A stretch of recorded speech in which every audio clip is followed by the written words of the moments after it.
ನಮ್ಮೆಲ್ಲ ಸಂಸತ್ ಸದಸ್ಯರನ್ನ ಭೇಟಿ ಮಾಡ್ತಾ ಇದ್ದೀನಿ. ಅವ್ರಿಗೆ ರಾಜ್ಯದ ಬರ ಪರಿಸ್ಥಿತಿ, ನೀರಿನ ಪರಿಸ್ಥಿತಿ, ಕಾವೇರಿ ಇಶ್ಯೂ, ಮಾದಾಯಿ, ಮೇಕೆದಾಟು, ಕೃಷ್ಣ ಇವೆಲ್ಲ ವಿಚಾರ ಕೂಡ ಅವರಿಗೆ ಮಂದಟ್ಟು ಮಾಡಿಕೊಡ್ಬೇಕಾಗಿದೆ. ಅನೇಕ ಪ್ರಾಜೆಕ್ಟ್ಗಳಿದೆ. ನಾನು ಮುಖ್ಯಮಂತ್ರಿ ಆದಮೇಲೆ ಎಲ್ಲ ನಮ್ಮ ಸಂಸತ್ ಸದಸ್ಯರು ಕೂಡ ಭೇಟಿ ಮಾಡಿ ಅವರ ಯಾವುದಾದ್ರು ವಿಚಾರವನ್ನು ಒಟ್ಟಿಗೆ ತೆಗೆದುಕೊಳ್ಬೇಕು ಅಂತೇಳಿ ಅವರು ಕೂಡ ಮನವಿ ಮಾಡ್ತಾ ಇದ್ದೀನಿ.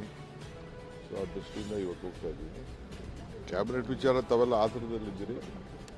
ಐ ಥಿಂಕ್ ಈ ವಾರದೊಳಗೆ ಕಂಪ್ಲೀಟ್ ನಾನು ಎಲ್ಲ ಎಕ್ಸೈಸ್ನ ಫೈನಲೈಸ್ ಮಾಡ್ತೀನಿ. Sir, you have called an important meeting of MPs in Karnataka. Yes, of course, we have to inform our MPs. For the first time after I became Chief Minister, I have called them.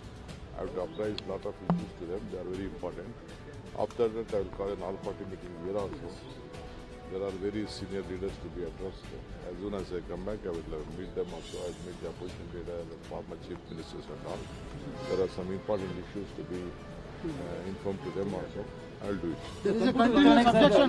Sir, there is a